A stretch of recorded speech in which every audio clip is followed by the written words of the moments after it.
Assalamualaikum warahmatullahi wabarakatuh. Alhamdulillahi rabbil alamin. Wassalatu wassalamu ala asyrafil anbiya'i wal mursalin, Nabiyyina Muhammadin wa ala alihi wa ashabihi wa man tabi'ahum bi ihsanin ila yaumiddin, amma ba'd. Ma'asyiral muslimin, kaum muslimin rahimani wa rahimakumullahu jami'an, dimanapun anda berada. Alhamdulillah, kita panjatkan syukur kehadirat Allah subhanahu wa ta'ala. Akan kita lanjutkan kembali faedah-faedah yang akan kita ambil dari kisah Nabi Muhammad sallallahu alaihi wasallam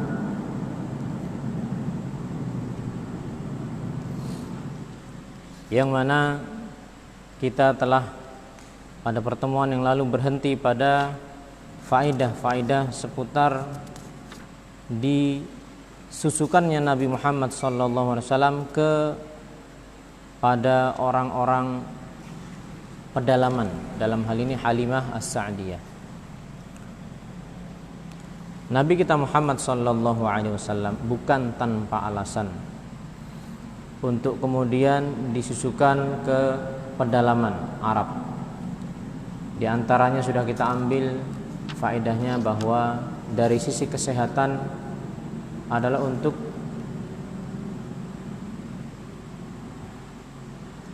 untuk menghindarkan beliau dari wabah atau dari penyakit yang rentan menghampiri perkotaan. Jadi Makkah ketika itu adalah tempat yang paling ramai yang dikunjungi oleh manusia sejak zaman dahulu. Oleh karenanya dalam rangka alasan kesehatan maka diamankanlah Nabi Muhammad SAW ke pedalaman Arab.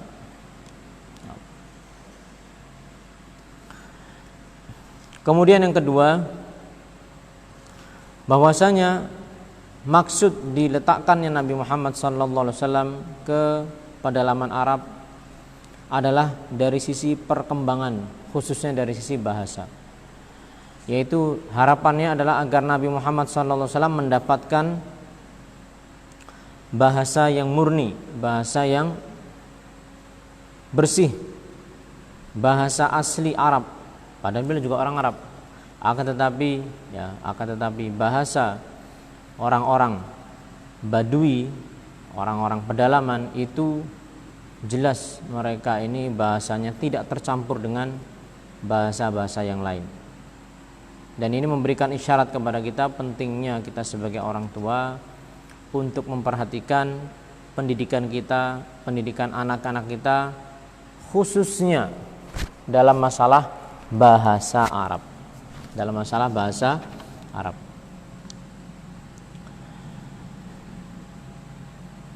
Dan sudah kita singgung bahwasanya bahasa Arab ini adalah salah satu dari 3 hal yang dijadikan target oleh orang-orang kafir musuh Islam untuk dihancurkan atau dijauh-jauhkan dari kaum muslimin. Ya, dijauh-jauhkan dari kaum muslimin. Baik dengan memberikan semacam fobi tersendiri. Hati-hati, belajar bahasa Arab itu pertanda teroris. Atau dengan berusaha menghapus istilah-istilah Arab tersebut. Padahal kita tahu bahwa kita tidak bisa lepas dari bahasa Arab, tidak bisa lepas. Karena bahasa kita sendiri juga banyak mengambil dari bahasa Arab. Mulai dari kata-kata yang sangat familiar, semisal kata dewan, wakil, rakyat, amir, ataupun misalnya kata-kata miskin dan yang lainnya, banyak dalam bahasa Indonesia yang diserap dari bahasa Arab. Oleh karenanya marilah kita Bapak Ibu sekalian dan kaum muslimin serta kaum muslimat dimanapun anda berada, buatlah program action yang nyata untuk mengajarkan kepada anak-anak kita nantinya bahasa Arab, bahasa Arab. Karena apa? Karena itu adalah bagian dari agama kita. Dan kita tidak bisa untuk memahami Al-Quran maupun hadis Nabi sallallahu alaihi wasallam melainkan dengan bahasa Arab. Bahkan kita hari-hari sholat ini, hari-hari kita sholat, hari-hari kita berdoa, kita ini berdoa ini minta apa ini kan mau tidak mau kita sedikit banyak mempelajari atau memahami apa yang kita minta. Ya bahasa Arab juga. Itulah kenapa tidak ada jalan, sebagaimana disebutkan oleh Imam Syatibi dan juga Syekhul Islam Ibnu Taimiyah, bahwa tidak ada jalan bagi orang yang ingin lurus agamanya melainkan dia harus belajar bahasa Arab. Sedikit sentilan saja, bahwasanya mereka orang-orang kafir, orang-orang orientalis yang mereka mempelajari Islam dengan maksud untuk menghancurkan Islam dan kaum muslimin, mereka itu rela bersusah-susah payah untuk memperdalam bahasa Arab, dan itu fakta loh. Itu fakta. Mereka orang kafir tidak mendapatkan hidayah, tetapi mereka punya semangat untuk belajar bahasa Arab. Bahkan mereka membaca kitab-kitab seperti ini. Demi apa? Mencari mana nih yang sekiranya bisa saya jadikan sebagai sasaran tembak untuk menjelekkan Islam dan kaum muslimin. Itu real. Itu real. Sehingga banyak dari mereka itu yang begitu mempelajari Islam, ada di antara mereka yang kemudian apa? Mendapatkan hidayah. Oh ternyata susah saya untuk mencari kelemahan Islam dan kaum muslimin. Enggak ada, ini malah justru saya mendapatkan hidayah. Ada di antara mereka yang apa? Yang mereka semakin jauh, dan ibrohnya atau pelajaran bagi kita, masa iya kita ini kaum muslimin ya, kita ini menghendaki surga untuk diri kita dan anak-anak kita. Kenapa kita kalah Spartan dengan orang-orang itu? Kenapa kita kalah gigih dengan mereka sedangkan mereka tidak mengharapkan akhirat? Kenapa mereka bisa belajar bahasa Arab sementara saya kok tidak bisa? Itu faktanya demikian. Oh ya, udah bisa. Oh ya. Baik. Terima kasih. Kita lanjut pada poin yang ketiga. Allah Subhanahu wa taala, ini hikmah yang ketiga. Allah menghendaki Nabi Muhammad sallallahu alaihi wasallam itu disusui oleh Halimah. Padahal Halimah itu sebenarnya pada awalnya enggan atau tidak mau menerima Nabi Muhammad SAW sebagai anak susuan, karena disebutkan dalam kisah itu bahwa Halimah itu berangkat dari kampung Bani Sa'ad, Halimah As-Sa'diyah, dari kampung Bani Sa'ad menuju ke Mekah ya, bersama dengan wanita-wanita yang sama-sama nyari anak susuan. Halimah itu tertinggal. Karena apa? Karena keledainya itu lambat. Nah, ketika mereka ya teman-temannya Halimah sudah dapat anak susuan, tersisalah Nabi Muhammad SAW. Kenapa kok Nabi SAW tidak diambil oleh wanita-wanita yang lain? Ya karena setiap mereka hendak menyusukan seorang anak ditanya dulu, ini ya anaknya siapa? Oh ini anak yatim. Wah yatim. Yatim ini ya tidak ada manfaat ekonomi yang bisa diambil. Maka tersisalah Nabi Muhammad SAW dan tersisalah Halimah di belakang itu. Begitu datang semuanya sudah dapat, tinggal Halimah. Maka Halimah itu pada awalnya mengambil Nabi Muhammad SAW dengan sudahlah daripada enggak. Awalnya apa? Awalnya ketidaknyamanan ya, karena tidak ada yang lain ya sudah. Akan tetapi ternyata di balik hal-hal yang tidak beliau sukai pada awalnya, ternyata tersimpan apa? Kebaikan yang banyak. Bahkan nama beliau radhiyallahu anha itu yang masih kita sebut sampai hari ini, yang menyusukan Nabi. Ya kan kalau kita membahas sirah Nabi pasti kesebut nama Halimah, nggak mungkin nggak. Halimah As-Sa'diyah sampai sekarang masih kita sebut namanya. Radhiyallahu anha, masih kita doakan ya. Nah, apa pelajarannya? Pelajarannya bahwa terkadang kita tidak menyukai sesuatu Akan tetapi sebenarnya hakikatnya di situ ada kebaikan untuk kita.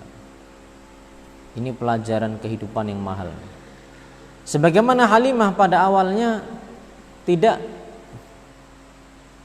nyaman, tidak menyukai ketika mendapatkan seorang anak susuan, yaitu apa? Anak yatim. Akan tetapi ternyata dengan mendapatkan seorang anak susuan ini, yaitu Nabi Muhammad SAW, maka namanya melambung tinggi. Demikian juga keberkahan-keberkahan yang disebutkan sebagaimana yang telah berlalu dalam kisah atau pengantar dari bab ini, bagaimana Halimah itu kemudian apa? Bisa kehidupannya itu berubah. Yang tadinya susah langsung jadi mudah. Ya kan? Untanya jadi mudah. Bisa diambil susunya, padahal untanya itu kering, kurus. Kemudian kendaraannya, kemudian ternaknya, kemudian kehidupannya itu menjadi mudah, serba mudah. Maka dari itu Allah Subhanahu wa taala berfirman, fa'asa an takrahu syai'an wa yaj'alallahu fihi khairan katsira. Maka bisa jadi kalian membenci sesuatu, padahal Allah menjadikan pada sesuatu yang kalian benci itu khairan, kebaikan, enggak cuma sekedar kebaikan, katsiran, kebaikan yang banyak. Ya. Kenapa? Ya karena kita tidak tahu, sedangkan Allah mengetahui. Allah mengingatkan dalam ayat yang lain, wa asa an takrahu syai'an wa huwa khairul lakum. Dan bisa jadi kalian itu membenci sesuatu padahal sesuatu tersebut adalah kebaikan bagi kalian. Lanjutan ayat ini kebalikannya, wa asa an tuhibbu syai'an wa huwa syarrul lakum. Dan bisa jadi kalian itu begitu mencintai sesuatu, mengharapkan sesuatu, padahal ia buruk bagi kalian. Kemudian Allah menutup dengan firman-Nya, wallahu ya'lamu wa antum la ta'lamun. Allah itu tahu, mengilmui, sedangkan kalian tidak tahu. Ma'asyiral muslimin rahimani wa rahimakumullahu jami'an. Alangkah kecilnya ilmu kita ini, karena kita tidak tahu apa yang maslahat bagi kita. Akan tetapi Allah Subhanahu wa taala Ar-Rahman yang Maha Pengasih, Ar-Rahim yang Maha Penyayang, Rahimun wa kana bil mu'minina rahiman. Allah itu sangat penyayang kepada hamba-hamba yang beriman. Itu apa? Itu dengan sayangnya, dengan kasih sayangnya, terkadang terkadang memberikan sesuatu yang tidak disukai oleh kita sebagai seorang hamba. Apa? Ya apa saja. Baik ini berkaitan dengan diri kita, berkaitan dengan anak kita, berkaitan dengan keluarga kita, berkaitan dengan apa yang kita dapatkan dari rizki. Allah Subhanahu wa taala itu menghendaki kebaikan. Maka ya, marilah kita pupuk husnudzon, baik sangka kita kepada Allah Subhanahu wa taala. Apa yang kita dapatkan ini semuanya adalah yang terbaik untuk kita. Mungkin menurut kita adalah hal-hal yang menyedihkan, ya. Akan tetapi berbaik sangkalah kepada Allah. Nabi sallallahu alaihi wasallam mengatakan, atau Allah berfirman dalam sebuah hadis qudsi, ana 'inda dhanni 'abdi bi falyadhunna 'abdi ma syaa. Aku ini menurut persangkaan hambaku kepadaku. Maka silakan hambaku itu berprasangka kepadaku apa yang dia mau. Maksudnya, ya mari kita ini berprasangka yang baik. Kalau kita berprasangka buruk kepada Allah, na'udzubillah, maka bisa jadi itulah yang menjadi sebab turunnya musibah tersebut. Wah, ini kayaknya bakal hancur nih, bakal gagal, bakal ini, bakal itu. Yang negatif-negatif, ya. Maka hendaknya ya kita betul-betul hati-hati menjaga lisan ini bacanya. Kepada anak-anak kita hati-hati. Ya. Kita doakan dengan kebaikan meskipun kita ini marah. Jangan sampai muncul dari lisan kita maupun lisan istri kita, ya. Itu hal-hal yang sifatnya itu negatif. Kenapa? Ada sebagian athar dari para ulama salaf itu, para sahabat. Al-qadaru muwakkalun bil mantiq.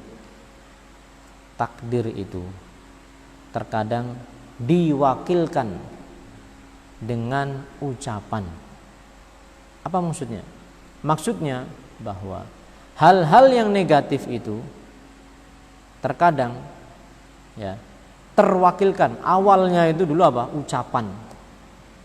Ucapan apa? Ucapan negatif. Kapan? Ya sebelum itu. Dan ini banyak sekali kejadian. Banyak sekali kejadian. Kebetulan di pesantren itu pernah ada kejadian seperti ini. Rombongan naik mobil. Ya, dan ini nggak cuma satu, kejadian banyak sekali. Rombongan naik mobil, kemudian apa? Keluar kota. Saya dapat cerita dari orang yang salah seorang ustadz, teman ustadz itu yang dia di situ. Nah, di dalam perjalanan melihat kanan kiri sawah, kemudian gelap.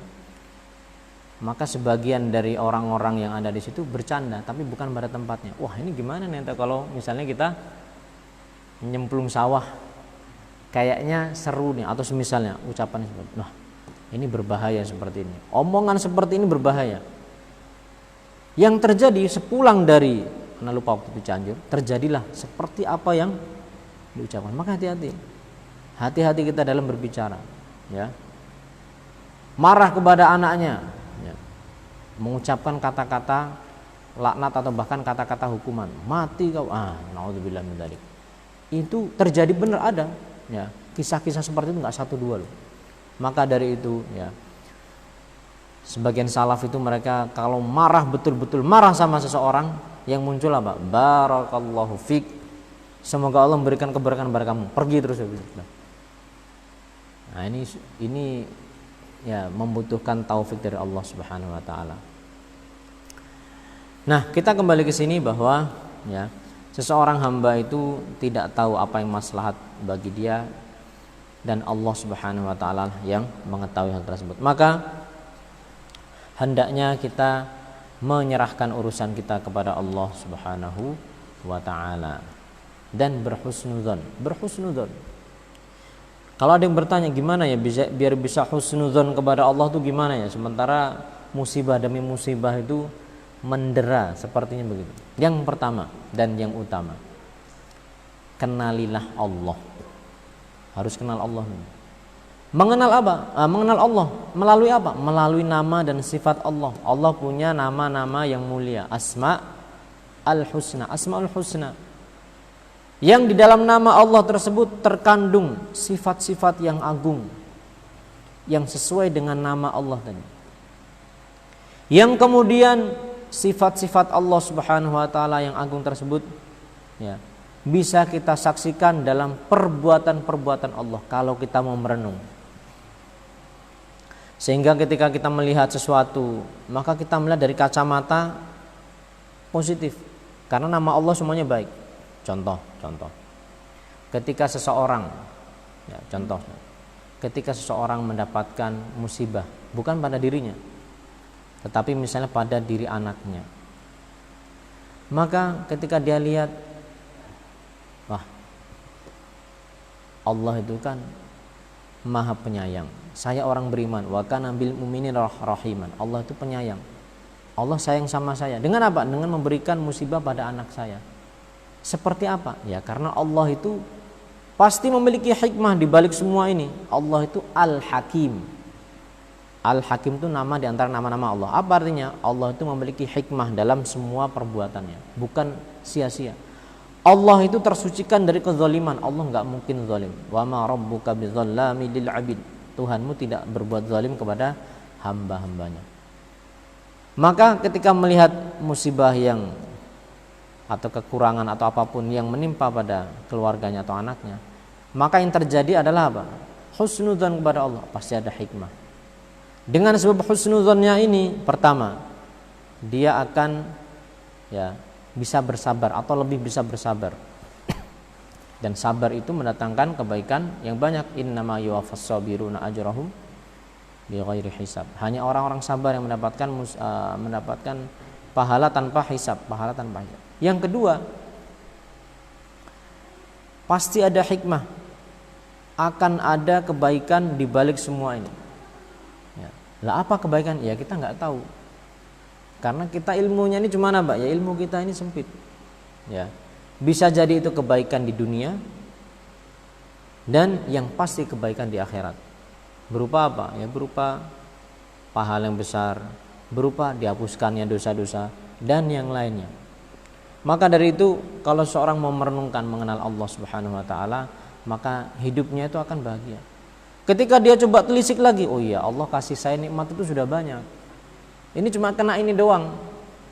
Ya kan? Cuma kena ini saja. Sedikit. Sedangkan Allah berikan nikmat kepada saya banyak. Kita coba telisik lagi, oh ternyata masih banyak orang yang lebih parah. Sehingga seseorang mendapatkan apapun dari Tuhannya, dari Allah, alhamdulillah, segala puji tetap bagimu ya Allah.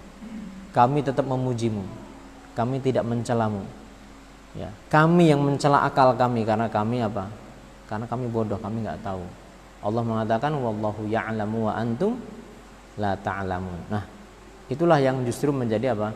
Sebuah kebaikan di atas kebaikan. Musibah menjadi kebaikan bagi orang-orang mukmin. Bagi orang-orang. Kenapa? Ya karena orang mukmin kenal sama Allah Subhanahu wa taala. Poin yang keempat. Pelajaran dari disusukannya Nabi sallallahu alaihi wasallam ke Halimah As-Sa'diyah.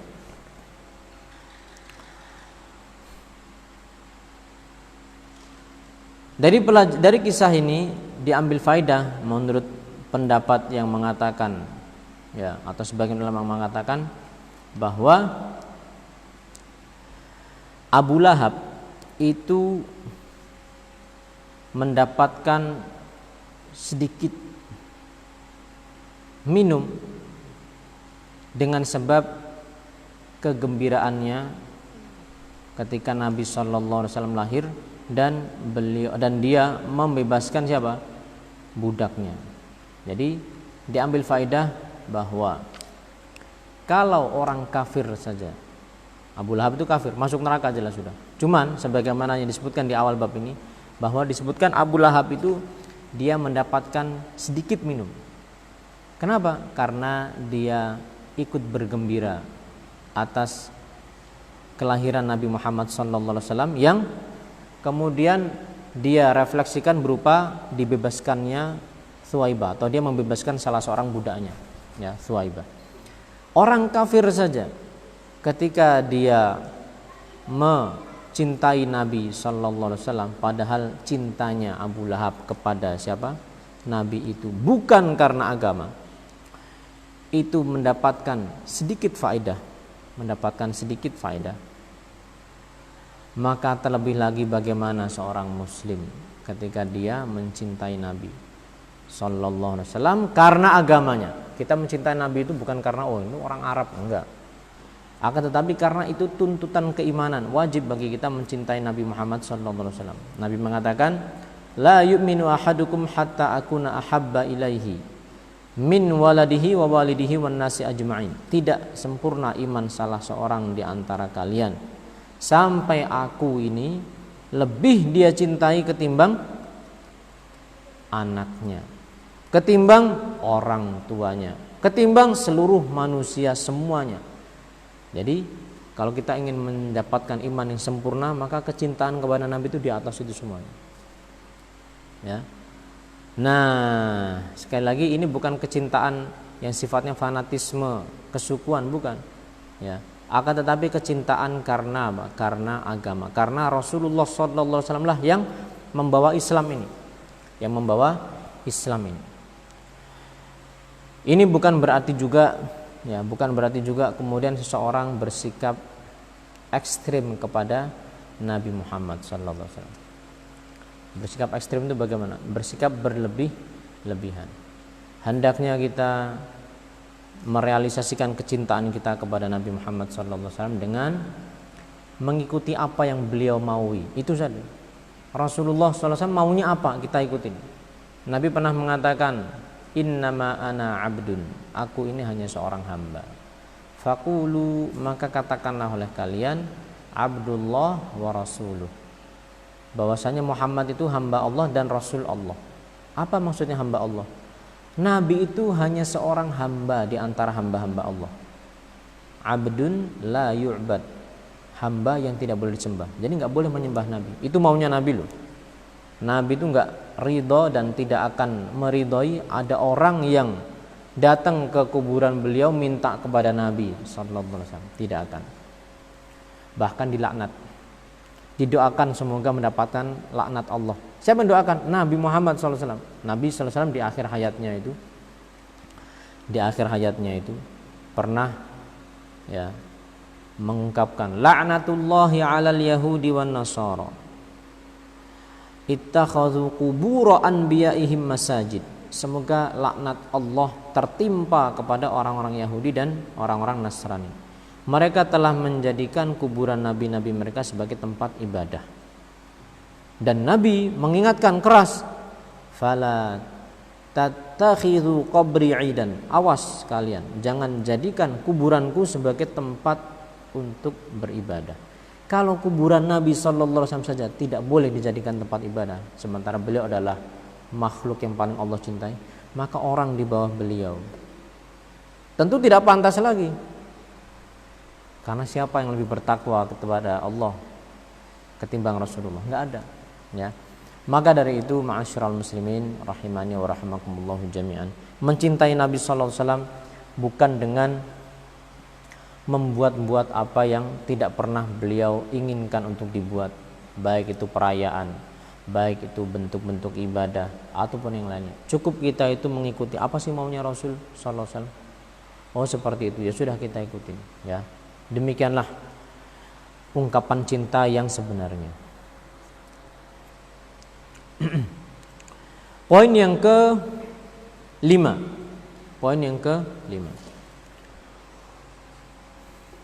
Berkata Syekh Abdurrahman As-Saqli, beliau mengatakan likulli insanin min ismihi nasibun hadza fil ashkhasi wa kadzalika fi ghairiha.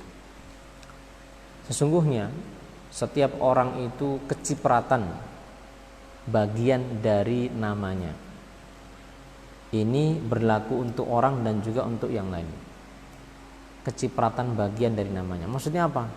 Maksudnya ya, namailah yang baik-baik. Nabi itu punya nama apa? Muhammad. Artinya yang banyak dipuji, sebagaimana telah berlalu dari kita. Abdul Muthalib itu ketika menamai cucunya yaitu Muhammad, itu nama yang aneh ketika itu, tetapi maknanya bagus. Ketika ditanya, kenapa kamu namain dengan nama tersebut? Enggak ada kakek-kakek kamu yang punya nama seperti itu. Semoga dia banyak dipuji di langit dan dipuji di bumi. Nah, maka pelajaran penting buat kita, baguskanlah nama anak kita maupun nama kita sendiri. Kalau seandainya kita sudah mendapatkan nama akan tetapi maknanya kurang baik, nggak apa-apa, mengganti nama tidak mengapa. Rasulullah SAW itu sering nanya sahabat, kamu namanya siapa? Oh nama saya Harb. Harb itu artinya perang. Gantilah, jangan masa namanya kayak gitu. Dan orang Arab sering punya nama-nama begitu, ya. Nah, kenapa? Ya karena setiap orang itu akan kecipratan namanya. Namanya misalnya umpamanya Soleh, orang tuanya berharap semoga menjadi anak yang soleh. Ya, semoga itu sebuah doa. Ya, insya Allah akan ada bagian yang soleh dari dirinya. Mungkin kalau tidak sekarang ya nanti. Ya, ada hal-hal seperti itu ada. Dan Nabi sering mengganti nama, baik itu yang berkaitan dengan orang maupun benda, ya, maupun benda ataupun tempat.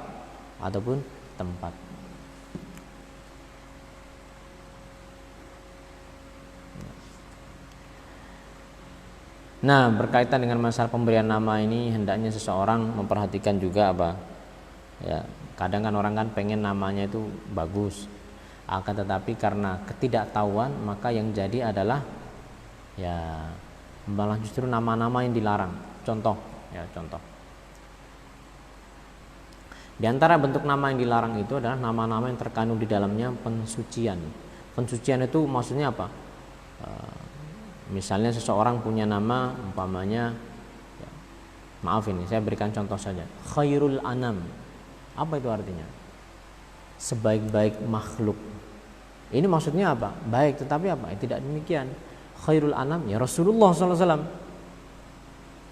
Ya. sebaik-baik makhluk itu siapa? Rasulullah sallallahu alaihi wasallam. Sehingga ya coba diganti dengan yang lain. Atau misalnya nama-nama yang ya, jelas maknanya itu malah mengundang mengundang fitnah, ya, mengundang fitnah. Maka tidak ada salahnya ketika seseorang itu hendak memberi nama itu bertanya, ya, kira-kira kalau nama seperti ini itu bagus nggak? Ada seseorang misalnya karena semangatnya mungkin dia pengen punya ini, dia namai anaknya atau misalnya namanya siapa? Rahman. Rahman itu khusus nama Allah, tidak boleh ada yang punya nama Rahman selain Allah Subhanahu wa taala. Kalau mau Abdurrahman, nah itu boleh, nggak apa-apa. Tapi kalau namanya ya Rahman, ya itulah Allah Subhanahu wa taala. Nggak boleh punya nama yang demikian. Apalagi ya punya nama yang memang apa? Memang namanya artinya sudah tidak baik. Misalnya maaf misalnya ribut. Ya. Ribut ada memang, saya pernah dengar Fulan namanya siapa? Pak Ribut. Nah, nanti khawatirnya apa? Ya itu. Semuanya kalau ada dia ribut bener. Ya rumah tangga, ya ini. Maka dari itu setiap orang itu kecipratan namanya. Kita masuk pada bab baru, yaitu seputar dibelahnya dada Nabi Muhammad SAW. Di dalam bab ini penulis membawakan cerita terlebih dahulu tentang dibelahnya dada Nabi Muhammad SAW. Jadi Nabi itu dibawa oleh Halimah, ya, disusui oleh Halimah. Kemudian apa? Kemudian umur 2 tahun dikembalikan. Tetapi apa? Halimah ini masih ingin untuk membawa Nabi SAW. Maka diizinkan, ya sudah silakan. Sampai ketika umur 4 tahun, ya, Nabi Muhammad SAW sedang bermain dengan anak-anak yang lain, termasuk anaknya Halimah sendiri. Maka ketika itu disebutkan bahwa Nabi itu didatangi oleh malaikat Jibril alaihissalam umur 4 tahun. Kemudian Nabi itu langsung dibaringkan, kemudian dibelah dadanya, kemudian dikeluarkan ya sesuatu dari bagian dalam perut beliau alaihi salatu wassalam, dan dikeluarkan bagian yang berwarna hitam, kemudian dibersihkan dengan air zam-zam. Kemudian setelah itu dikembalikan, kemudian ditutup lagi, dan itu disaksikan oleh anak-anak, ya, disaksikan oleh anak-anak. Nah, kemudian anak-anak itu melihat seperti itu, langsung lapor kepada ibunya, termasuk Halimah. Halimah khawatir, ini anak orang, ya. Ditambah lagi ketika Nabi Muhammad SAW kemudian panggil, ditemuin, mukanya itu berubah, berubah. Ya. Maka karena Halimah khawatir, maka dikembalikanlah Nabi Muhammad SAW umur 4 tahun itu kepada ibunya, dikembalikan supaya nggak ada apa-apa, nanti nanggung, ya, dikembalikan kepada ibunya. Dalam riwayatnya disebutkan cerita yang lebih detail bahwa bagaimana Nabi SAW itu didatangi, ya, oleh 2 orang yang mereka ini terbang, kemudian langsung dibaringkan, kemudian ya dilakukan hal yang seperti tadi disebutkan, dibelah, ya, diambil sesuatu dari perutnya atau dari bagian dadanya, kemudian dibersihkan, kemudian dikembalikan lagi, kemudian ditutup, ya. Nah, kejadian dibelahnya dada Nabi Muhammad SAW itu ternyata tidak hanya sekali sebagaimana yang disebutkan dalam buku-buku sirah, tetapi ada lagi nanti ketika Nabi Muhammad SAW hendak di-Isra Mi'rajkan, sebagaimana nanti akan datang penjelasannya. Yang jelas di umur 4 tahun Nabi Muhammad SAW mengalami pembelahan dada dan dibersihkan bagian perut atau bagian hatinya. Apa di antara hikmah yang bisa diambil dari peristiwa ini? Yang pertama, di dalam peristiwa ini terkandung isyarat besar bahwa Allah Subhanahu wa taala menyiapkan Nabi Muhammad sallallahu alaihi wasallam untuk sesuatu yang besar. Yang itu dijadikan sesuatu yang bisa dilihat khususnya oleh anak-anak ketika itu sebagai bentuk isyarat ini anak khusus. Nabi Muhammad SAW ini bukan seperti anak-anak yang lain. Dan Halimah pun tahu semenjak apa ya, semenjak mengambil Nabi Muhammad SAW sampai kemudian ada kisah-kisah seperti itu. Wah, berarti ini anak-anak ini benar-benar anak yang istimewa ya. Nah, ini Allah tunjukkan agar menjadi isyarat tersebut kepada manusia. Karena bisa saja bagi Allah untuk menjadikan nabi itu apa? Udah langsung istimewa, tetapi agar manusia itu mengetahui hal tersebut. Yang kedua, di dalam peristiwa ini terkandung isyarat bahwa nabi itu maksum dari kecil, dan memang demikian. Nabi itu dijaga oleh Allah dari kecilnya. Ya. Kenapa? Karena dibersihkan bagian syaitan dari hatinya. Sehingga nabi itu tidak ada keinginan-keinginan negatif. Nabi itu tidak pernah melakukan hal-hal syaitaniyah, hal-hal yang bersifat syaitaniyah. Semisal apa? Menyembah berhala, Nabi nggak pernah. Menyentuh berhala itu nggak pernah. Sementara beliau itu tumbuh dan besar di mana? Di Mekah. Yang notabene berhala semua situ. Tapi Nabi nggak pernah pegang. Ya. Demikian juga disebutkan dalam kitab sirah bahwasanya Nabi itu ketika sudah menginjak remaja, seperti halnya umumnya remaja Mekah, mereka itu berfoya-foya, ya, berhura-hura. Maka Nabi tidak pernah bisa untuk melakukan hal tersebut. Demikian juga kebiasaan orang-orang Mekah, mereka tawaf di Ka'bah dengan telanjang. Nabi tidak pernah bisa melakukan itu.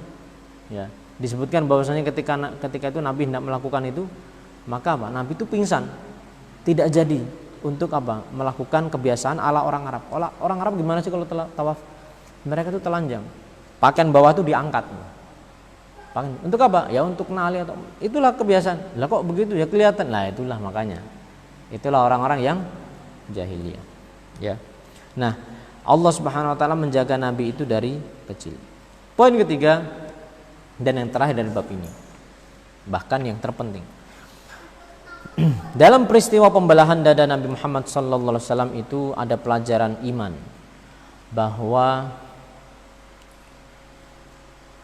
agama ini tidak bisa didasarkan di atas akal, melainkan kita berserah diri kepada nas-nas atau ayat-ayat Al-Quran maupun hadis Nabi sallallahu alaihi wasallam. Kita lihat 1400 tahun yang lalu, di mana kedokteran itu mungkin masih sangat sederhana sekali. Akan tetapi hal-hal seperti itu yang kita imani, itulah yang terjadi pada Nabi kita Muhammad sallallahu alaihi wasallam, karena hadisnya sahih tentang masalah ini. Maka tidak bisa kemudian seseorang tuh gimana ya? Kok bisa, kan namanya operasi itu kemudian harus bius apa segala macam. Yang seperti ini udah pakai apa namanya? Pakai akal. Enggak, beragama itu enggak pakai akal. Kita itu meletakkan akal pada tempatnya. Akal itu digunakan untuk memahami Al-Quran, bukan menghakimi. Beda antara memahami dengan menghakimi. Kita katakan Al-Quran benar, hadis sahih itu benar. Sekarang memahaminya gimana? Ya kita coba pakai akal kita. Kita bertanya kepada para ulama kalau kita nggak ngerti. Oh seperti ini maksudnya. Akan tetapi ada batas akal itu ada. Akan ada batas akal itu. Karena akal itu sendiri manusia itu berbeda-beda, relatif. Tidak sama antara akal seseorang dengan orang yang lain. Ya. Maka kami ulangi bahwa akal itu untuk memahami hikmah, memahami ayat-ayat Al-Quran, merenungkan hadis-hadis Nabi SAW, bukan untuk menghakimi. Wah ini nggak masuk akal ini. Nah, akal siapa dulu mas? Kalau akal Anda mungkin nggak masuk akal, tapi kalau akal saya masuk akal. Loh kok bisa? Karena kami mengatakan bahwasanya apa? Menurut akal saya, Allah itu maha mampu sudah. Lawang Allah itu menciptakan Nabi Adam itu pakai bapak nggak?